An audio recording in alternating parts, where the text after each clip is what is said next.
జిల్లాలో జరుగుతున్న స్నాచింగ్ నేరాలు ఏదైతే ఉన్నదో దాన్ని దృష్టిలో పెట్టుకొని డిఐజీ గారు ప్రత్యేకంగా ఒక టీం ఫామ్ చేయడం జరిగింది.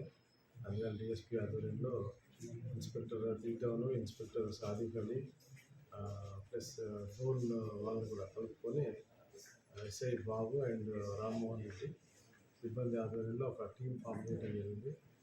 టీం నిరంతరంగా పట్టు వదలకుండా స్నాచింగ్ అఫెండర్ ఎలాగైనా పట్టుకోవాలనే సంకల్పంతో చాలా హార్డ్ వర్క్ చేశారు. దాని ప్రకారంగా రాబడిన సమాచారం మేరకి అర్బాజ్ అలీ ఇరానీ అని చెప్పేసి వీళ్ళు ఇరానీ గ్యాంగ్, ఇతంది భుషావల్ టౌన్, జనగాం జిల్లా, మహారాష్ట్ర.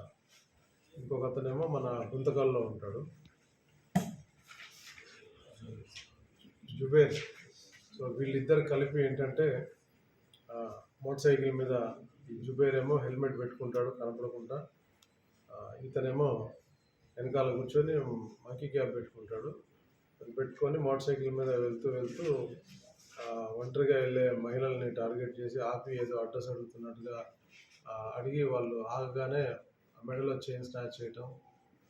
ఎర్లీ మార్నింగ్ కానీ ఈవినింగ్ కానీ కొద్దిగా ఐసోలేటెడ్ ప్లేసుల్లో ఉన్న షాపులు, చిన్న దుకాణాల దగ్గర ఈ షాపులు నడుపుతారు కదా మహిళలు, వాళ్ళని అక్కడ పోయి ఏదో సిగరెట్ కొన్నట్టుగా లేకపోతే ఏదన్నా వస్తువు కొనుగోలు చేసినట్టుగా మాటల్లో పెట్టడం, మెడలో చైన్ లాక్కపోవటం, మార్నింగ్ వాకింగ్ వచ్చిన వాళ్ళని చైన్ లాక్కపోవటం, ఇట్లా ఈ మాదిరిగా వీళ్ళు ఈ నేరాలు చేయడం జరిగింది.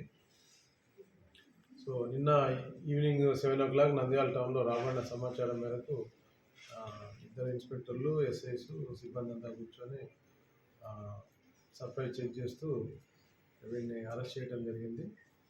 ఇతన్ని విచారించగా మొత్తం నంద్యాల జిల్లాలో 8 అఫెన్స్లు, అందులో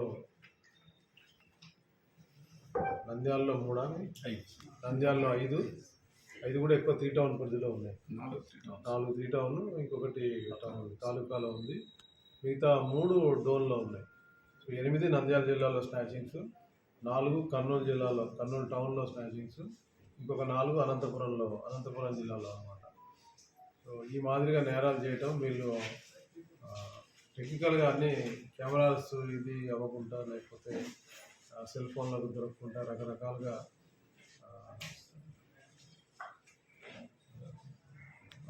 అవాయిడ్ చేస్తూ మనుషులకి, పోలీస్కి దొరకకుండా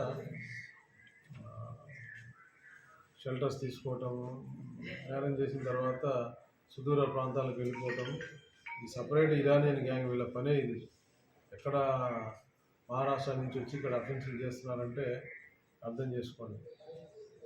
సో వీళ్ళు ఇక్కడే కాకుండా ఈవెన్ మళ్ళీ అటు మిగతా తమిళనాడు వైపు ఉన్నాయి, కర్ణాటక వైపు ఉన్నాయి, అన్ని ప్లేసుల్లో ఇంటర్ స్టేట్స్ గ్యాంగ్ అన్నమాట. చేస్తారు, టక్మని వెళ్ళిపోతారు, మళ్ళీ అనుకోకుండా టైం అన్నీ చూసుకుంటారు క్యాల్కులేటెడ్గా. టోటల్గా బిజీ ఉన్న సందర్భాలు చూసుకొని ఆ డేస్లో రావటం, టైం సెట్ చేసుకుంటారు, అంత ప్రిపేర్డ్గా ఉండి స్నాచింగ్ టక్మని ఒక 3-4 కొట్టుకొని వెళ్ళిపోతారు. వెళ్ళిపోయి మన స్టేట్ పని దాటిపోతారు. సో మహారాష్ట్ర, అక్కడ మధ్యప్రదేశ్, అక్కడ దాకా పోతూ ఉన్నారు. ఇవి తగ్గాలి అని అంటే మనం కూడా జాగ్రత్తగా ఉండాలా. వాకింగ్ ఒంటరిగా వెళ్ళటం మానేయాలా, జాగ్రత్తలు తీసుకోవాలా.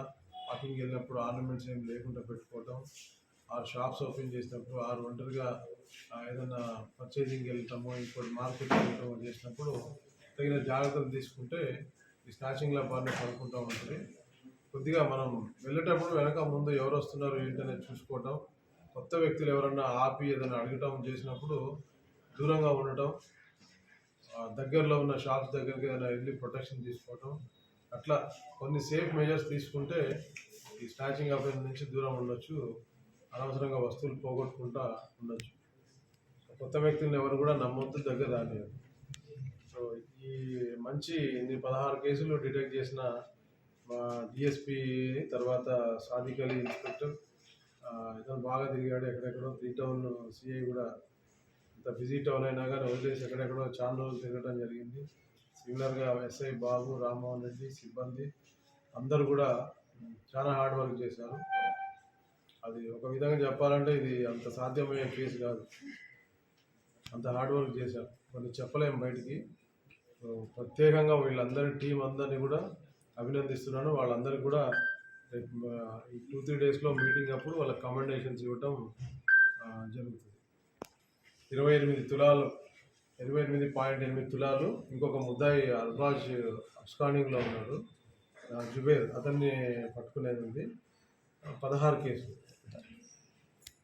మోటార్ సైకిల్ వాళ్ళు వాడే ఈ నేరంలో ఉపయోగించిన బండి అది కూడా సీజ్ చేయడం జరిగింది. ఏంటంటే మనకి నంద్యాల టౌన్లో కార్లు ఎక్కడెక్కడో పోయి రెంటింగ్ తీసుకుంటున్నారు. కాస్ట్లీ కార్లన్నీ కూడా బెంజ్ కార్లు, రకరకాల కాస్ట్లీ కార్లు రెంట్కు అని చెప్పి 15 days 10 days 1 month రెంట్కి అని తేవటం, తెచ్చేసి దాన్ని డాక్యుమెంట్ అయినంతా కూడా డూప్లికేట్ చేసేసి ఈ కార్లు తీసుకుపోయి ఇంకో దగ్గర కుదవ పెడుతున్నారు. 4 లక్షలు 5 లక్షలు ఎంత అయితే అంత తీసుకుంటున్నారు. వాళ్ళకి ఏం చెప్తున్నారంటే అత్యవసరమైన పరిస్థితి వచ్చింది, మాకు డబ్బులు కావాలి, ఏదో హెల్త్ ఇష్యూ అది ఇది అని చెప్తున్నారు. మంచి బండి అయ్యే వరకు వాళ్ళు ఏంటంటే తక్కువలో అవసరమైతే మీరే కొనుక్కుందరు, ముందైతే మాకు కొంత డబ్బు అప్పు ఇవ్వండి అని చెప్పి ఇలా అప్పు తీసుకోవడం, ఈ జల్సాలకు అలవాటు పడిపోయి ఈ ఆ డబ్బు తీసుకున్న డబ్బు అంతా ఖర్చు పెట్టేయటం. వీళ్ళకి వేరే ఏ బ్యాక్గ్రౌండ్ లేదు, కేవలం ఇలాంటి చీటింగ్. ఇట్లాంటి ఆల్రెడీ 2 కేసులు కట్టడం జరిగింది. ఒక 4 దాకా ముద్దాయిల్ని 15-16 కార్ల దాకా సీజ్ చేయడం జరిగింది. అయినప్పటికీ కూడా ఇంకా జరుగుతున్నాయని నోటీస్కి వచ్చింది. బయట ఎక్కడో బయట నుంచి తెస్తున్నారు, హైదరాబాద్ కానీ ఇంకో ప్లేస్ నుంచి కానీ, ఇక్కడ తాకట్టు పెడతా ఉన్నారు. మరిన్ని వీడియోస్ కోసం ఛానల్ ని సబ్స్క్రైబ్ చేయండి, లేటెస్ట్ అప్డేట్స్ కోసం వాట్సాప్ ఛానల్ ని ఫాలో చేయండి, అండ్ లింక్ డిస్క్రిప్షన్ లో ఉంది.